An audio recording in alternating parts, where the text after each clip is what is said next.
एक वर्ड जो मैं बोलना चाहूंगा, रहस्य। अभी मेरी लाइफ काफी रहस्य लगे, जो मेरा एक्चुअली वर्क हो रहा है, शायद हो सकता है आज ही एक्सपोज हो रहा है। बहुत ही कम लोगों को पता है, क्योंकि मैं रहस्य में चल रहा हूँ। लोगों को कुछ पता ही नहीं मैं क्या वर्क कर रहा हूँ, क्या प्लान्स है। मेरा स्ट्रेटेजी बहुत आगे की सोचते हुए है, मैं पास्ट से पूरा जुड़ते हुए प्रेजेंट से जी के फ्यूचर की तरफ देख रहा हूँ, किस तरह से आगे ग्रो कर सकता हूँ। मैं हर चीज ग्रो वे में देख रहा हूँ। अब मैं सिर्फ व्लॉगिंग को व्लॉगिंग तक नहीं रखा, व्लॉगिंग का मैं व्लॉगिंग के थ्रू डिजिटल मार्केटिंग में गया। अब अगर डिजिटल मार्केटिंग में कभी अपना बिजनेस खड़ा करता हूँ तो मेरे पास डिजिटल मार्केटिंग स्किल्स है, जिससे मैं अपने बिजनेस ग्रो कर सकता हूँ। मेरे पास एज अ ब्लॉगर को मैंने रिलेशन बनाया ब्लॉगर से, तो मैं अपना बिजनेस प्रमोट कर सकता हूँ। मैं आगे अपना बिजनेस कभी खोलता हूँ तो मेरे को कोई टेंशन नहीं।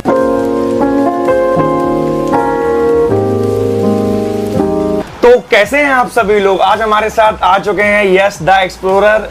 तो कैसे हैं आप? मैं बढ़िया हूँ, आप बताइए। तो कैसा चल रहा है सब कुछ? यहाँ आके कैसा लग रहा है आपको, ये बताइए। काफी अच्छा फील हो रहा है, सब चीज सबसे प्रॉपर चल रही है और काफी अच्छा। ऊपर से मैं भी देखा हूँ कि इनकी पॉडकास्ट काफी सही चल रहे हैं, तो मेरे को भी मौका मिला तो मेरे को भी काफी अच्छा लग रहा है। बहुत थैंक यू आपका आने के लिए यहाँ पर। तो अभी जो लेटेस्ट आपकी जो वीडियो है जोरो वाली, उस पर क्या वो जो वायरल हुई है, शायद केमोस में व्यूज गए हैं। इतनी सारी रशियन, भाई ये रशियन ही आगरा ही है। तो हम आए थे ब्लॉगर्स मीटअप में जोरो क्लब, जहाँ हम देखते हैं कि यहाँ का माहौल काफ़ी ज़्यादा अच्छा और गर्म भी था। फिर हम यहाँ देखते हैं कि यहाँ का इंटीरियर बहुत ज़्यादा अच्छा है और यहाँ के जो बनाने वाले लोग हैं वो भी हमसे ज़्यादा हैंडसम लोग थे। तो यहाँ जहाँ देखो वहाँ रशियन थी यार। और फिर एक इंटरेस्टिंग नाम सुन के मैंने मंगवा दी आम पन्ना। और बाकी यहाँ बड़े बड़े ब्लॉगर्स आए थे, उनसे काफ़ी ज़्यादा ज्ञान मिला। नहीं ये ब्लॉगर नहीं, हाँ ये ब्लॉगर। और यहाँ पे काफ़ी ज़्यादा फन किया गया था, हमने खूब डांस किया, रात के 2 बजे तक हम लोग रुके थे। और फिर फाइनली एक रशियन से मेरा आई कॉन्टेक्ट हुआ, पर बाद में सिक्योरिटी गार्ड ने देख लिया तो मैं चला गया। तो एम में व्यूज गए हैं, तो उसका क्या एक्सपीरियंस रहा? चलते फिरते बंदा मुझसे ये बोलता है कि इतनी सारी रशियन, तो मैं कहता हूँ आगे का डायलॉग उसका, क्योंकि लोगों ने हर तरफ आगरा फैल रही है तो लोग इसी वे में जान रहे हैं मेरे को। लोगों को एक्चुअली इतना पता नहीं था ब्लॉगर्स का कि मैं ब्लॉगर हूँ, क्योंकि मेरे कम फॉलोअर्स थे, मैं बिल्कुल सीक्रेटली चल रहा था। बट सडनली जोरो के बाद जब सब लोग देख रहे हैं तब लोगों को पता चला कई सारे लोगों की व्लॉगिंग वाला कर रहा हूँ। मेरे स्कूल मेट्स पुराने पूछते हैं, ये पूछते हैं, तो काफ़ी अच्छा भी फील हुआ। पर नेगेटिव कमेंट्स और काफ़ी पब्लिसिटी भी काफ़ी हुई है। अभी आपको पता होगा रिसेंटली जोरो बंद हुआ। हाँ, जोरो बंद होने का क्या मेन कारण क्या था जिसमें जोरो बंद हुआ था? मेन कारण दरअसल ये हुआ था कि कुछ कस्टमर्स थे जो खुद मेरी वीडियो देख के गए थे, मुझसे उन्होंने पूछा था कि वहाँ जोरो में टिकट क्या, एंट्री क्या, सब चीज़ जान के गए थे। उन्हीं 2 कस्टमर के बीच में हुई थी लड़ाई। इस चक्कर में एक की थोड़ी बियर वगैरह दूसरे फैल गई होगी, तो इन लोगों ने हल्ला बुल्ली मचा दी, उन्होंने ग्लास पे फेंकनी शुरू कर दिए। अब मैं कहूँगा इसमें बाउंसर्स गलत नहीं थे, लोगों ने बाउंसर गलत दिखाया। कुछ पेजेस आगरा के जो बाउंसर गलत दिखा रहे हैं, जोरो को गलत दिखा रहे हैं। जोरो सब अच्छी तरह से बना, आगरा को डेवलप करने के लिए बना है। बट ये जो बाउंसर ने एक्चुअली इन्हें रोका था, क्योंकि इन लोगों ने अगर ग्लास फेंक रहे हैं किसी कस्टमर के लगते हैं तो वैसे ही जोरो बदनाम होता, तो उनको ये स्ट्रिक्ट कदम लेना पड़ा, जरूरी था काफ़ी। तो आगरा के किस पेज ने जोरो का वीडियो वायरल किया था? नाम लेने वाले इसके, बट आगरा आउटलुक ने इस कंट्रोवर्सी को फेमस किया। बट हाल ही में जोरो नाइट क्लब में हंगामे का एक और वीडियो सामने आया है, जिसमें दिखाई दे रहा है कि एक युवक नशे की हालत में 6वीं मंजिल की विंडो पर बैठ गया है और स्टाफ को धमका रहा है। क्लब स्टाफ उसे नीचे उतारने की कोशिश कर रहा है। पुलिस ने क्लब पर तो कार्यवाही कर दी है, लेकिन हंगामा करने वाले युवकों पर नहीं।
जोरो की वीडियो तो मेरी सबसे अच्छी चली थी, तो जोरो का जो सेल बढ़ी वो कहीं ना कहीं मेरा थोड़ा हाथ रहा इनडायरेक्टली, और मेरे को भी काफ़ी बेनिफिट मिले, मेरे को भी काफ़ी फॉलोअर्स गेन हुए, काफ़ी इंटरेक्शन बढ़े, प्रमोशंस आए।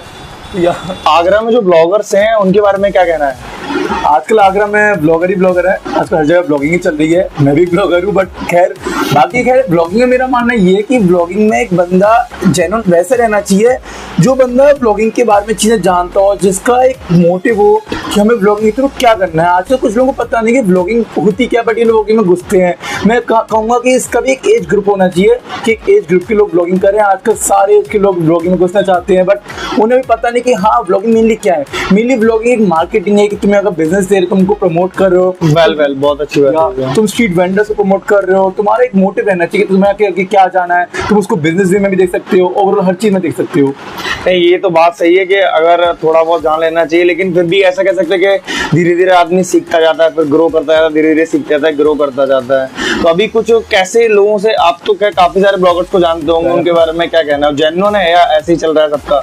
देखो, सारे ब्लॉगर्स जेन्युइन नहीं है। मैं तो कहूँगा 40% ब्लॉगर्स ही जेन्युइन है, क्योंकि आपने देखा होगा कुछ ब्लॉगर्स के मतलब कई सारे फॉलोअर बहुत ज्यादा है, लाइक्स तो बहुत ज्यादा है, व्यूज सब ज्यादा है, बट कोई रिस्पॉन्स नहीं है। नहीं, लाइक्स और कमेंट्स का तो मैंने यही देखा है कि उनकी पोस्ट्स है और जने फॉलोवर्स हैं उनके केम है, और जब मैं उनकी जाके प्रोफाइल चेक करता हूँ तो व्यूज तो दिख जाते हैं, लेकिन उनकी प्रोफाइल पे ना तो मुझे कोई कमेंट दिखाई देता है और ना ही कोई लाइक दिखाई देता। वो उन लोगों ने पता नहीं क्यों ऑफ कर रखे हैं।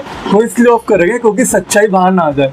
कुछ ब्लॉगर्स हैं जो मेनली ब्लॉगिंग आईडी बनाते हैं, तुरंत ही फेक फॉलोअर स्टार्टिंग में कर दिया, फेक व्यूज कर देते हैं, फेक लाइक कर देते हैं, उन्हें प्रमोशन लेना है। नहीं, मतलब ऐसे करने से कोई अच्छा नहीं निकलेगा, कि दूसरे का घाटा ही होगा। अभी जब सपोज दैट मेरा कोई अच्छा ब्रांड है और आपके हैं जाने 50,000 फॉलोवर्स है और उससे ज्यादा है, सारे फेक हैं, सारे व्यूज फेक हैं, सारी कमेंट्स फेक हैं, और उसके बाद में मैंने सोचा कि चलो यार, मैंने एक कुरकुरा बनाया है, मेरी कंपनी ने लॉन्च करा है, तो आपको जरूर प्रमोट करा दूं।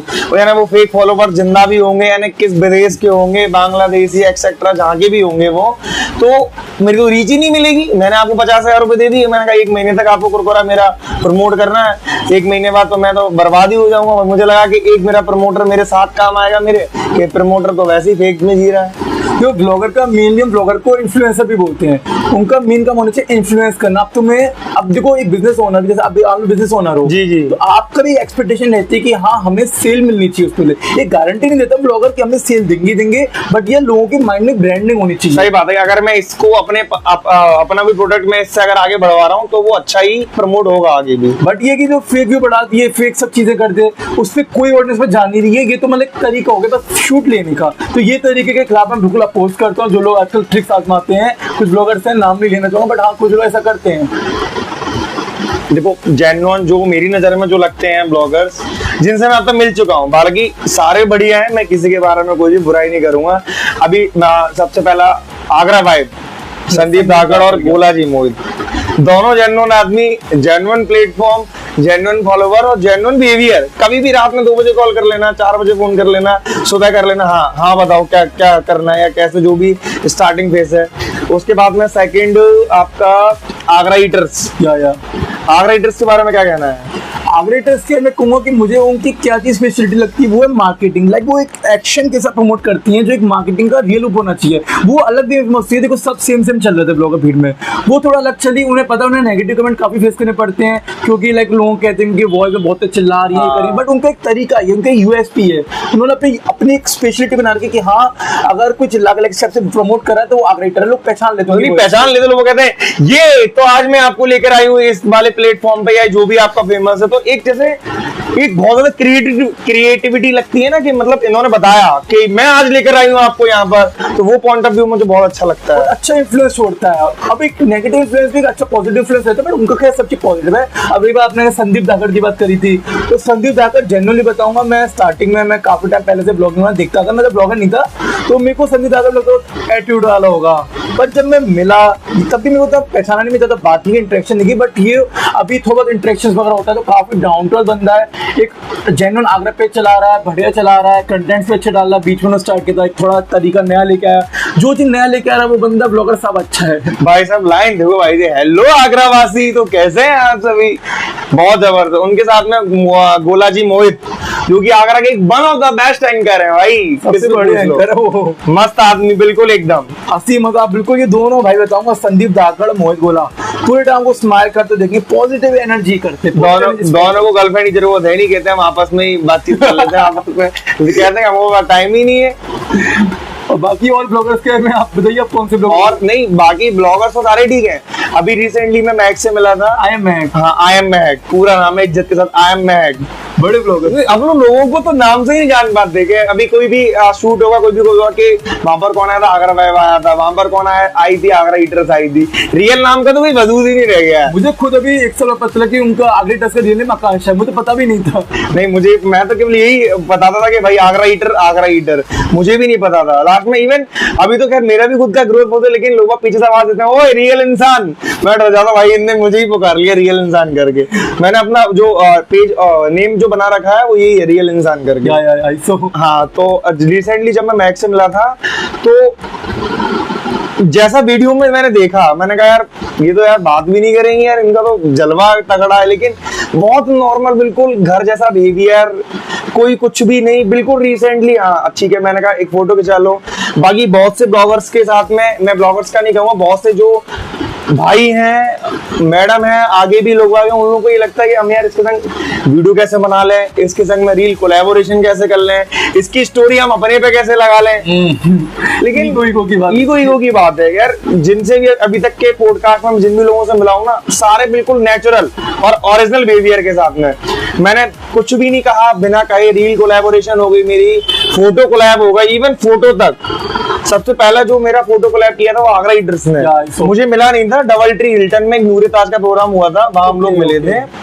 तो देन मैंने फोटो कोलैब किया, उन्होंने फोटो कोलैब कर लिया। हालांकि इतनी बातचीत भी नहीं हुई थी मेरी, कि एक होता ना इतनी बातचीत मैंने आपसे कर ली, आपको लगाओगे चलो अब मैं इस बंदे के लिए कुछ कर दूं। मैंने कोलैब मारा, उन्होंने कोलैब कर लिया भाई, अंदर से मुझे खुशी हुई।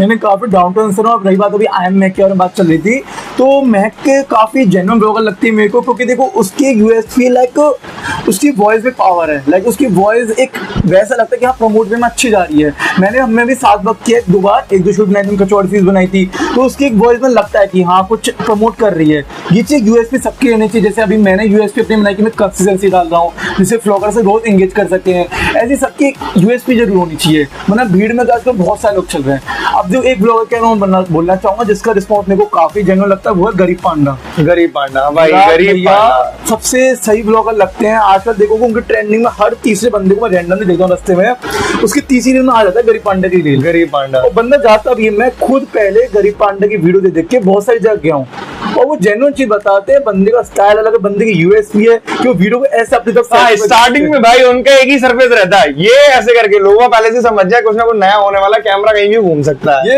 ये वो है चिंगारी की, हाँ भी धमाका मजा होने वाला, वीडियो में एक मजा चीज आने वाली है। उनके वीडियो लोग पूरा देखते हैं, कोई अच्छी है। हमने प्रमोशन में देखी है, हमारे भी डिजिटल मार्केटिंग में करवाए थे, रिस्पॉन्स अच्छा मिलता है, उनसे प्रमोशन करवा तो फॉलोअर्स गेन होते हैं। जेन्युइन ब्लॉगर जो लोगों को एक्चुअल में ऑडियंस सेल करके ही जाते हैं, तो मेरे हिसाब से गरीब पांडा सबसे बेस्ट ब्लॉगर है इसमें भी। नहीं, एक तो नाम उन्होंने ऐसा रख रखा ना, गरीब पांडा, एक तो पांडा और गरीब। बस उनके जितना गरीब बनना है। नहीं, उनके जितना गरीब बनना है, विराट भैया के जितना गरीब भाई। हर एक इंसान आगरा को उनके जितना गरीब बन जाए, रईसी इसकी माँ का मजे ही मजे। तो अभी मेरे को जब मैं अपने पॉडकास्ट में मैं स्टार्टिंग करता हूँ, अपनी कुछ चीजें मुझसे रह जाती हैं। तो मेरे साथ में अभी जिन भी लोगों का मैंने पॉडकास्ट किया है, वो एक एज अ फैमिली मेंबर समझते हैं। अगर मैं कोई भी मिस्टेक कर देता हूँ तो वो मुझे बता देते हैं कि देखो आपको वहां पर लाइट तेज करनी थी, या वहां पर आपको ये एडिट करना था फेस। तो बहुत सारे हैं अभी समझाने, मुझे सारे लोग गाइड कर देते हैं जिनका भी पॉडकास्ट करता हूँ, वो मुझे बहुत अच्छा लगता है। 1 बज रहा हो, रात के 2 बज रहे हो, कभी भी मैसेज आया था कि देखो तुमने ये मिस्टेक कर दी वहां पर, तो मुझे अच्छा लगता है। S2 के सैम साहिल खान करके आगरा ईटर्स हैं, 1-2 ब्लॉगर तो आगरा, संदीप धाकड़ है, ये सब लोग थोड़ा थोड़ा मुझे बताते रहते हैं। तो मुझे बहुत अच्छा लगता है कि अगर कोई मेरे बारे में मुझे कोई सही राह दे रहा है ना, वो भी अकेले में समझा रहा है मुझे, तो वो बिल्कुल सही समझा रहा है। क्योंकि बेइज्जती करने के लिए इंसान आपको बड़ी भीड़ में भी समझा सकता है, आई नो, या भी इवन वो कभी बाहर जाके ऐसा भी कह सकते हैं कि हम उसके पास मिलने गए थे, उसने ऐसा कहा वैसा कहा, या ऐसा वहां पे रिटेंशन नहीं था, हम लोग गए थे, कुछ भी नहीं। वो सही समझाते हैं उल्टा कि देखो तुमने यहाँ पे मिस्टेक छोड़ दी, यहाँ पे तुमने ऐसा कर दिया। मुझे दिल से अच्छा लगता है। मैंने कहा ये लोग बेसिकली यही एक ट्रू इन्फ्लुएंसर की पहचान होती है कि वो एक इन्फ्लुएंस कर रहा है, वो एक अच्छी चीज बता रहा है। अभी कुछ ब्लॉगिंग वगैरह से ब्लॉगिंग बना के चले आते हैं, बट कुछ इन्फ्लुएंसर है लाइक जो बिजनेस में जिसको प्रमोट किया, लाइक कोई कंसल्ट करता है। मेरे पास काफी ऑडियंस ऐसी है जो मेरे से रोज पूछती रहती है कि भाई हमें बेस्ट का जाना चाहिए, तो मैं उनको जेन्युइन चीजें बता दो। ऐसे नहीं कि हाँ मेरे को यहाँ पेड शूट मिला तो पेड बताऊंगा, या पार्टनर मिला तो नहीं बताऊंगा। जो जेन्युइन लगता है ऑडियंस को, हमारा ऑडियंस ही तुम्हारे ऊपर पहुंचाती है ब्लॉगिंग में। अगर तुम्हारे फॉलोअर्स है तो तुम्हें प्रमोशन मिलेगा, फॉलोअर्स किससे? तुम्हारी ऑडियंस से। तो मेन तुम्हारा पर्सपेक्टिव ऑडियंस पर रहना चाहिए और कुछ भी चीज नेगेटिव नहीं दिखानी चाहिए। कुछ लोग अपने व्यूज रख लिए बहुत नेगेटिव चीज प्रमोट करते हैं, जैसे अभी रिसेंटली एक ब्लॉगर ने कोई ओवरऑल कुछ चीज कर दी थी प्रमोट रहा, तो मेरे को लगा कि हाँ ठीक है, बट मैं थोड़ा पॉजिटिव में देखो, अपने कंटेंट पे मैं बेटर देखो कि हाँ ऑडियंस पर क्या अच्छा इन्फ्लुएंस पड़ रहा है। अगर फिर नहीं कर सकते।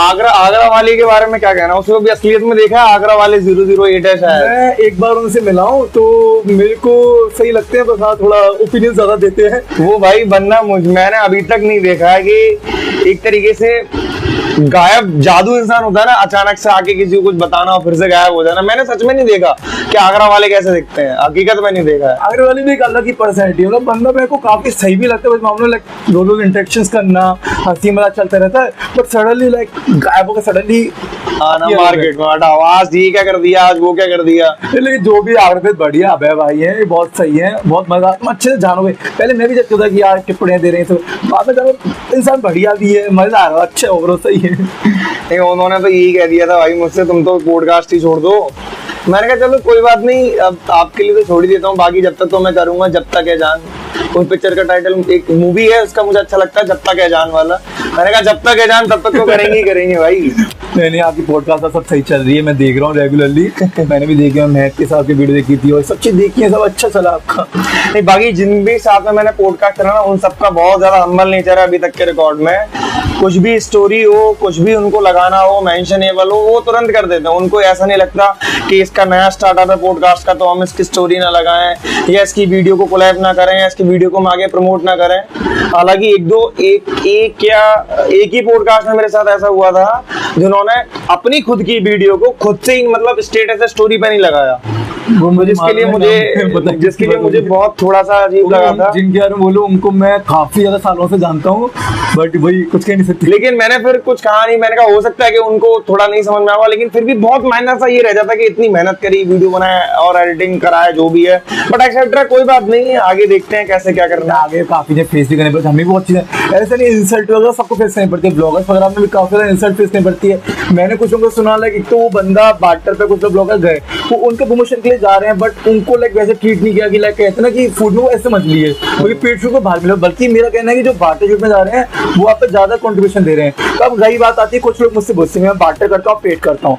मैं एक्चुअली दोनों टाइप के शूट करता हूँ। बार्टर तब करना चाहिए जब तुम्हें लग रहा है कि तुम्हें जब वहां जाके कंटेंट मिल रहा है, और पेड करना चाहिए तुम्हें लग रहा है कि हाँ तुम्हें उन्हें प्रमोट करना है। वैसे मैं बेसिकली बिजनेस ओनर को भी कहना चाहूंगा कि पेड शूट ही प्रेफर करना चाहिए, बट उन्हें देखना चाहिए ब्लॉगर्स कौन सा जेन्युइन है, फॉलोअर्स पे ना जाए, व्यूज पे ना जाए, वो जाए कि हाँ इनकी ऑडियंस राइट ऑडियंस है, क्योंकि वीडियो राइट ऑडियंस पे पहुंचनी ज्यादा मैटर करती है। तो इनको ये देखना चाहिए कि हाँ बंदा किस टाइप से प्रमोट कर रहा है, बंदे से रिस्पॉन्स आ रहा है नहीं आ रहा है। तो क्योंकि और बंदे को पेड शूट इससे रखना चाहिए क्योंकि वो बंदा भी टीम लेके जा रहा है। अब कुछ लोग टाइम पास से जा रहे हैं, ब्लॉगिंग अलग बात है, बट कुछ लोगों की टीम होती है, जैसे मैं। फैक्ट बात है, फैक्ट। तो ये जो ब्लॉगर्स हैं, इनका क्या ब्लॉगर्स ऐसा बिजनेस बन सकता है? बिल्कुल बन सकता है। ब्लॉगिंग को अगर सही तरीके से करें तो एक बिजनेस की तरह बिल्कुल बन सकता है। तभी तो कहता हूँ कि इसमें बिजनेस का एक मोटिव रखना चाहिए, ब्लॉगिंग क्यों कर रहे हो। अब मैं देखूँ तो मैंने पहले ब्लॉगिंग का ऐसे स्टार्ट किया था, बट मैंने सोचा कि ब्लॉगिंग ही करना इज नॉट इनफ। अगर तुम्हें ब्लॉगिंग में देखो, ब्लॉगिंग में काफी टाइम लगता है, तो तुम्हें ऐसा बिजनेस में भी दिखना चाहिए। तो ब्लॉगिंग के थ्रू भी तुम काफी बिजनेस में कनेक्ट हो सकते हो, जैसे डिजिटल मार्केटिंग वर्क है, वहाँ ब्लॉगिंग का बहुत कनेक्शन आता है। ब्लॉगिंग तुम्हें हेल्प करता है क्लाइंट रिटेंशन में, क्लाइंट से एक रिलेशन बिल्डिंग में। अब रिलेशन बिल्डिंग होगी तो मैं आगे बक्सर मिल सकते हैं। फैक्ट बात है, एक डिजिटल मार्केटर्स का एक यही रोल होता है कि वो इन्फ्लुएंसर्स को एक बिजनेस से कनेक्ट करता है एज अ मीडिएटर। ये वो मीडिएटर कह सकते हैं, उसको बिजनेस प्रोवाइड करा रहा है एक सिक्योरिटी फॉर्म में कि भाई यहाँ से पेड मिलना है और गारंटी से मिलेगा और इतना पे आउट रहेगा, इतना सारी चीज रहेगा। वो सब एक डिजिटल मार्केटर का रोल हो जाएगा बीच में। खैर आजकल डिजिटल मार्केटर का भी बताऊं तो काफी डिजिटल मार्केटर बीच में पैसे काटते हैं। खैर ब्लॉगर खुद कह देते हैं कि हाँ आपको ऊपर से इतना लेना ले सकते हैं, बट मैं बेसिकली कहना चाहूंगा कि डिजिटल मार्केटर का काम क्या रहना चाहिए, अगर क्लाइंट को खुश रखना है तो जो रेट ब्लॉगर से जेन्युइन है वही उनको बताए, क्योंकि तुमको तो एक मंथली चार्ज मिल ही रहा है। जैसे मैं एक्चुअली खुद डिजिटल मार्केटर हूँ, तो मेरे को ये है कि मेरे को तो जेन्युइन चार्ज मिल ही रहा है। अब मैं ऊपर से पैसे खाने में, किसी दिन भी ब्लॉगर से विवाद हो गया, उन्होंने बता दिया तुम्हारा महीने का लॉस हो सकता है, तो उनको तुम्हारा काम ही रहना चाहिए डिजिटल मार्केटिंग में। तुम ब्लॉगर्स को सबसे कम रेट में उनके पास लेके आ रहे हो, तुम्हारी बार्गेनिंग पावर बिजनेस को हेल्प कर रही है, तुम्हें कोई ऑब्जेक्शन नहीं होना चाहिए। तो मेनली डिजिटल मार्केटिंग में यही चीज में मेन रहता है। और रही बात बिजनेस की, तो ब्लॉगिंग को बहुत अच्छे से बिजनेस वे में कर सकती हो। कुछ लोगों को लगता है कि क्लाइंट एक मिला उसको एक बार में इतना हाई चार्ज बता के बस ग्रैब कर लेते हैं कि वो आगे बंदा कराने सोचे ही ना रिस्पॉन्सिबल। उससे अच्छा एक अपना एक मिनिमल चार्ज रखो, सेम चार्ज रखो, चार्ज में कोई बार्गेनिंग मत करो। अब जैसे लोग आजकल चार्ज एक बताते हैं फिर उसमें बार्गेनिंग करके कम जाते रहते हैं, भले ही उन्हें छूट मिल जाता है बट एक वैल्यू नहीं रहती, उन्हें लगता है फिर उनके ओनर के दिमाग में लगता है शायद हम लोग थोड़ा और बार्गेनिंग करते, शायद इतने में और मान सकते हैं, इतने में और मान जाता है, हो सकता है 500 और कम कर लेते हैं। इसलिए मैं अपने कांस्टेंट प्राइस रखता हूँ। इसीलिए अपनी एक स्कीम भी बना रखी है, कांस्टेंट प्राइस है, मैं प्राइस भी नहीं करूंगा अभी क्योंकि आगे देखो बढ़ती है, फॉलोअर्स बढ़ते हैं, तो बट एक प्राइस है, बार्गेनिंग करते हैं तो नहीं हो सकता है। अगर मेरे को लग रहा है कंटेंट मिल सकता है, मैं बाटा में रहती हूँ बट या उस प्राइस से कम नहीं हो सकता है, उस प्राइस से ज्यादा को मांगने, चाहे आप कितनी भी मोटी पार्टी हो, मेरा चार्ज एक उतना ही रहता है क्योंकि मैं उससे सेटिस्फाई हूँ। और रही बात व्लॉगिंग इज साइड थिंग, मेरा व्लॉगिंग भी सेकंड थिंग है, मेन डिजिटल मार्केटिंग का बिजनेस है। बाकी व्लॉगिंग में भी शूट्स मिलते हैं बट हाँ पेड रखने इसलिए जरूरत है कि तुम्हारी भी टीम है। अब मैं भी देखो मेरी टीम में वीडियोग्राफर भी है, एडिटर भी है, ग्राफिक डिजाइनर भी है और वॉइस आर्टिस्ट है, सब चीज है। तो मेरे को एक्सपेंस लगा तो कहीं ना कहीं मेरे को भी एक्सपेंस कवर करना है। सही बात है, तभी उन लोगों का सभी का हैंडल ऑल आउट हो पाएगा। बाकी व्लॉगिंग में एनजीओ खोल के तो क्या बेटर नहीं हूँ बट या कुछ अगर ब्लॉगर्स अगर आपको लग रहा है कि कंटेंट मिल सकता है तो देखो barter is not a good thing, bad thing.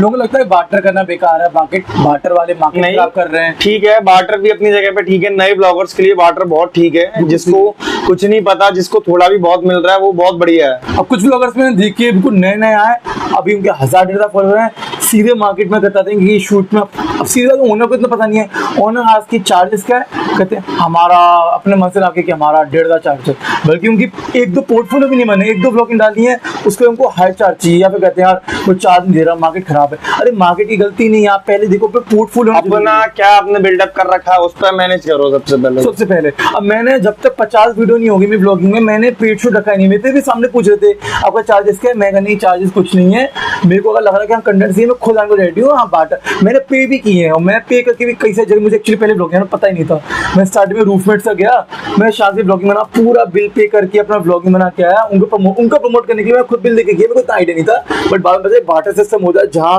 वो फूड ऑफर करते हैं तो उनकी वीडियो बनानी है, तो यार दोनों सिस्टम सही है बट जहाँ मैं कहूँगा स्ट्रीट्स वाले हैं, स्ट्रीट्स वालों में हमेशा पे करके बनाता हूँ ज्यादातर मैं, और कुछ स्ट्रीट्स वाले जहाँ अच्छी ब्रांड बन चुके जिनकी, उन लोगों को पेड भी रखना चाहिए, फिर बाटा रखना चाहिए क्योंकि उनकी ऑलरेडी ब्रांड बन चुकी। अब कुछ लोग हैं जैसे मैं बताऊंगा दिल्ली गेट हो गया या कुछ स्ट्रीट वाले जो बहुत ज्यादा चल गए हैं, अब उनका एक एटीट्यूड ऐसा आ गया, ब्लॉगर्स पर आते हैं तो उनके दिमाग में एक चीज रहता है कि यार ये तो यूट्यूब से खूब कमा रहा होगा। हाँ ये हमारा टाइम पास कर रहा है। एक दो संजय पैलेस में मैंने जूस वाले भी इस टाइप के लोग देखे हैं, वो कहते हैं इतना टाइम हम तुम्हारी वीडियो में देंगे, इतने में तो हम इतने रुपए का जूस बेच लेंगे। अब मैं जयपुर में गया था, एक खींचे पापड़ वाले थे जो व्लॉगिंग में बहुत फेमस चले थे एक टाइम पे, इतना फेमस हो गया उनकी सेल इतनी बढ़ गई।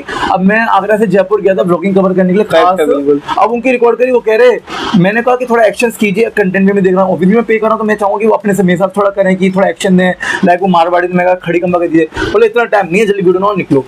उस दिन ऐसा बोला, उसके बाद मैं कहा वीडियो तो बनाऊंगा बट फिर मैंने बहुत नेगेटिव वे में एक्सपोज किया, तो मेरी वीडियो में पर रखी हुई है कोई कहीं ना कहीं एक बिहेवियर सही नहीं रखा क्योंकि उनकी सेल चल रही है, उनको लगा आप नीड नहीं है, अब तो मेरी वीडियो काफी चली, बट ये देखो व्लॉगर्स के थ्रू प्रमोट हो रहे हो, आप व्लॉगर्स को डिसरिस्पेक्ट कर रहे हो। तो ये जो डिजिटल मार्केटिंग का जो वर्कलोड रहता है वो क्या रहता है, कैसे क्लाइंट हैंडल कर पाते हो? देखो ये वर्क जितना दिखने में इजी लगता है उतना बिल्कुल भी नहीं है। तुम्हारा पूरा ध्यान सुबह, मैं मतलब सुबह मेरे को 8 बजे जग के रात के 12 बजे तक काम रहता है, जिसमें तुम्हें पूरे टाइम क्लाइंट का कॉल आ रहा है, उठाना है, सबकी रिक्वायरमेंट पूरी करनी है। आजकल सारे क्लाइंट हैंडल को मेन चीज रहती है, उन्हें सेल चाहिए, बट मैं उन्हें भी एक चीज समझाना चाहूंगा, social media handling is not giving like sale तुरंत जाके देंगे, उसमें हम आपको पेज को ग्रो करते हैं कि हम आपकी ब्रांडिंग कर रहे हैं, आपको कंटेंट प्रोवाइड करा रहे हैं, आपको ब्लॉगर्स प्रोवाइड करा रहे हैं, आपकी मार्केटिंग कर रहे हैं पूरी दुनिया में, आपकी आगरा में पूरी ऑडियंस को ग्रैब करा रहे हैं। हम मेन काम नहीं रहता है, अब और सेल आ रही नहीं आ रही हम गारंटी नहीं दे सकते, बट या फिर भी मेरी साइड से अपने वर्क में बताऊं तो मेरा ये चीज रहती है। अब रही बात उसमें डिस्काउंट की, जो हमारा पैकेजेस रहता है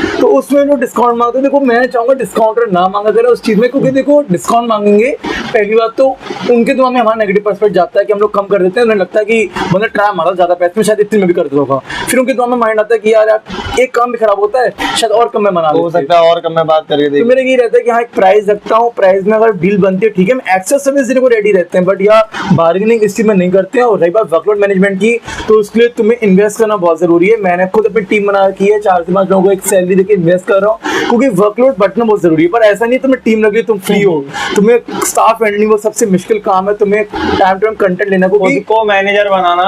हाँ क्लाइंट तुम्हारा गला पकड़ा कुछ गलती हो, तुम स्टाफ से कुछ नहीं कह सकते हो, स्टाफ का काम है तुम्हें हैंडल करना, कैसे वक्त दे रहे हो, क्लाइंट को हैंडल करना, अच्छे से रिस्पेक्ट से बात करनी है, बट या अपनी भी वैल्यू रखनी है, पूरे टाइम अवेलेबल नहीं रहना है। और स्टाफ को भी पूरे टाइम अच्छे से कोऑर्डिनेट करना है, अच्छे से बात करनी है, बहुत सारा वर्कलोड मैनेजमेंट। और क्लाइंट हैंडल की रही बात, क्लाइंट को इंप्रेस करने के लिए तुम्हें क्लाइंट से इंटरेक्शन बहुत जरूरी है। आजकल डिजिटल मार्केटर वाले लोग क्या करते हैं, घर से बिजनेस कर रहे हैं, क्लाइंट से कहते हैं हम आपको ग्राफिक डिजाइन दे देंगे, आप कुछ इमेज भेज दो, उनसे मीटअप ही नहीं करते। मेरा वाकई रहता है कि हर क्लाइंट से मैं महीने में 4 मीटअप करता हूँ, हर वीकली मीटअप करता हूँ, उनकी रिक्वायरमेंट जानता हूँ, उनसे जानता हूँ कि वो सेटिस्फाई है नहीं है वर्क से, करंट वर्क से। अगर वो कहते हैं करंट वर्क सेटिस्फाई नहीं, तो मैं कहता हूँ कुछ चेंजेस बताइए।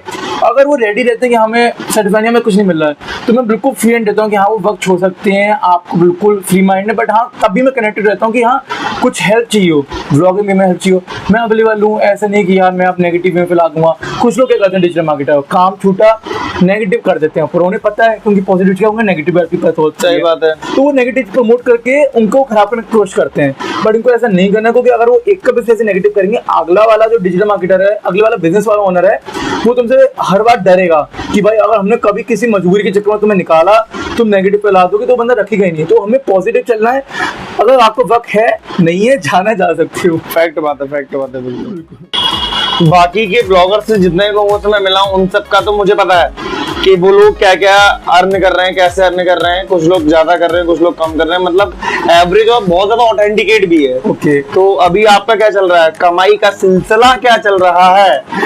देखो मुझे पैसे घमंड ना है, इसलिए मैं कमाता ही नहीं हूँ। ओ भैया पैसा ऐसी चीजें छुपा के रखनी चाहिए, नजर बड़ी तेज लगती है। एक बार मैंने मनी का प्लेस किया था फर्स्ट लाइफ में, पहली मेरे फर्स्ट सैलरी आई थी, मैं ओवर एक्साइटेड में मैं स्नैप भेज रहा हूँ, आई वाज लाइक पसीना आ रहा है, पैसा दिखा रहा हूँ। उसी के बाद मेरा पेमेंट अटका, मेरा एक शूट गया, मेरा काफी लॉस हुआ। तब से मैंने सोचा कि आपने देखा इफेक्ट होता है ये सब चीज, आप कुछ चीज पहले से बता दो, एक्सपोज कर दो, वो चीजें खराब होती है। इससे मेरा मनी का मामला पैसा है तो बड़ी बात है। बिल्कुल हिडन, हाँ बिल्कुल सही बात, मैं बिल्कुल हिडन रखता पैसे का मामला। जितनी अर्निंग है मैं बिल्कुल सोचता नहीं, मेरी अर्निंग में मेरे को भी कोई हिसाब भी नहीं है, मतलब मुझे हिसाब पूरा, लेकिन मैं एक जगह रख देता हूँ, मैं गिनता भी नहीं हूँ क्या चीज़ है, क्योंकि तुम जितना तो पैसे का सोचोगे तुम्हारा माइंड उतना खराब होता है। फैक्ट है भैया। अभी पास्ट के बारे में क्या था, पहले क्या करते थे और अब क्या कर रहे हो? देखो मेरी लाइफ बहुत ज्यादा टिपिकल चल रही है। मैं बताऊँ स्टार्टिंग से ही मैं बहुत ज्यादा सीधा, तक कहते हैं ना सीधा, जो बंदा रोस्ट होता रहता है, जो बंदा थोड़ा जलील होता रहता है, लोग दोस्त वगैरह कर रहे हैं, जो बंदा कर क्या रहा है यार, तू सो मत यार, तू उठ जा यार, रहने दे। तो ये एक टाइप से मेरे गाँव में ऐसी चीज 9-10 तक रहा। 9-10 तक मैंने काफी चीजें फेस करी है। मेरी 10th में तो मेरी क्लास पूरा अपोज हो गई थी। फिर नॉर्मली मेरे को कुछ यूनिक करना था, मेरा पढ़ाई तो चलती रही, कुछ अलग चीज भी करनी है। तो मैं उस टाइम एक एक्टिंग लाइन में आया था। मेरी एक फ्रेंड है जो खुद एक्टिंग वगैरह में, मुंबई वगैरह में, उसके थ्रू थोड़ा बहुत एक्टिंग वगैरह में गया, थोड़ा ऑडिशन दिए। मेरे को एड शूट भी हुई, थम्स अप के एड में आया। एक वेब सीरीज भी शूट हुई थी, बट अनफॉर्चुनेटली वो शूट ही कैंसिल हो गया, मतलब सीरीज ही शूट नहीं हुई। शूट होती है बट सीरीज अभी लॉन्च ही नहीं हुई है। तो एक समीक्षा पटना, काफी सही एक्ट्रेस है, उनके साथ वर्क था, थोड़ा बैकग्राउंड आर्टिस्ट का वर्क था। इस चीज में लेकर काफी चीज फेस करनी पड़ती है लड़कों को। मैंने देखा लड़कों में काफी तो कम पैसे मिलते हैं। तुम्हारा जब सीन है, जो तुम्हें पूरी वैल्यू है, जैसे सीन का तुम्हारा कोई बड़ा एक्टर है, तुम्हारा तुम्हें साइड कर देते हैं, कोई वैल्यू नहीं है, तुम्हें जब बोला उस टाइम अवेलेबल रहना पड़ता है। तो बहुत ज्यादा स्ट्रगल लगा। मैं देख रहा लोगों को स्ट्रगल करते हुए, काफी डार्क चीजें देखी वहाँ पे मैंने होते हुए, तो मेरे को वहाँ से मन हटा। फिर वहाँ पे मैं उसके बाद थोड़ा एडिटिंग वगैरह में गया था। मेरे को मीमर तो सेटिस्फाई, मैं मीमर बना, एडिटर भी, तो मैं एडिटिंग भी मैं करता गया, मीम बनाता गया। मीम मेरे बहुत अच्छे चलते थे। एडिटर वगैरह में मेरा ये पेज भी, जो मेरा ब्लॉगिंग का पेज में एक्सपोज करना चाहूँगा, जो मेरा पेज में लोग कहते हैं मैं 1000 फॉलोअर्स स्टार्टिंग से कहते हैं। मैं पहले इसमें एडिट डालता था, 140 एडिट डाले जब मेरे व्यूज बिल्कुल आते नहीं थे। अच्छा, 140 एडिटिंग की वीडियो डाले थे उसको आते हैं, पर 141 वाली वीडियो मैंने एक बनाई। एक्चुअली ट्रेंड चला था एक टाइम पे कि पहले दुल्हन तुम इनसे सुनो जी, ये तुम्हारे साथ से मर्जी, इसमें लोग बिग बॉस से कनेक्ट कर रहे हैं या रोहित शर्मा दिखा रहे हैं कि ससुर जी के सब। वो ट्रेंड एक्चुअली मैंने ही चालू किया था, पर वो मेरा आईडी को हिडन थी। मेरे सब घर वाले ब्लॉग थे, उसमें सब जने ब्लॉग थे, बिल्कुल हिडन चाहता था। उसमें मेरी वीडियो वायरल गई 3.6 मिलियन, 2 पार्ट निकाले थे, जिसमें सनी लियोनी, डैनियल, इस टाइप से थोड़ा किया था चीज़ों में। एक एडिटिंग भी मैं किया था, जो कि लोगों को बहुत अच्छी लगी। इतनी वायरल गई, 3.6 मिलियन है। उससे मेरे को 250 फॉलोअर मिल गए थे। बट क्या है, बाद में मैंने एडिटिंग में रुक गया आधे साल, उसमें मेरे फॉलोअर्स गिर के 1000 हो गया। मैं कुछ करना, एडिटिंग का दिमाग में उछलता नहीं था, मेरे पढ़ाई भी थी, तो मैंने साथ में ब्लॉगिंग शुरू करते हैं। तो उसके बाद मैं ब्लॉगिंग घुसा, ब्लॉगिंग के बाद डिजिटल मार्केटिंग, फिर बिजनेस हो जाए। तो मेरे गोल्स काफी हैं, काफी फ्लक्चुएट भी रहता था। ब्लॉगिंग में लोगों को लगा था भी शुरू करेगा फिर से रुक जाएगा, जैसे मैं पहले भी रुकता रहा था। पर मैं ब्लॉगिंग में मैंने सोचा कंसिस्टेंट रहूंगा, तो मैंने 21 दिसंबर को शुरू करी। उसके बाद एक भी दिन ऐसा मिस नहीं हुआ जिस दिन मेरी ब्लॉगिंग न डाली हो। तो रेगुलर मेरे उसके बाद में फिर रशियन ने फेमस कर दिया, रशियन ने बना दिया 3500 फॉलोवर्स के साथ 3500। भाई अब मैंने 150 वीडियो तक स्ट्रगल किया। 151 वाली वीडियो मेरे लिए आंकड़ा बहुत मजा आ रहा है। एक का आंकड़ा, शगुन का आंकड़ा, 141 वीडियो मेरी तब बारे 151 का लिफाफा 151 पर रशियन वायरल हो गई, उसके बाद मैं वायरल हो गया। अब थोड़ा सब चीज अच्छी चल रही है। तो गाइस बहुत अच्छा लगा ये द एक्सप्लोरर के साथ the reality of Agra bloggers के बारे में जान के। हाँ, हम लोग वापस मिलते हैं एक नई वीडियो में, वापस आप लोगों के साथ में, जब तक आप सभी का प्यार बना रहे। और कमेंट करके रियलिटी जरूर बताना। आपको भी अगर ब्लॉगर्स के बारे में रियलिटी बतानी है, फिर मेरे बारे में बतानी है, कमेंट करके खुल के बताइए। सब ओपन रहिए, सबको अच्छा लगता है। आजकल कोई ओपन नहीं होता, सबको अपने बारे में जानने को मिलता है। बाकी मेरे को काफी अच्छा लगा इनके पॉडकास्ट में आके, तो मैं काफी खुश हुआ इनके साथ। Thank you. और आगे कनेक्ट रहेंगे हम भी। तो आप भी इनके चैनल को सब्सक्राइब कीजिए, इनको फॉलो कीजिए इंस्टा पे, ताकि आप रेगुलर चीज कंटेंट देख सकें।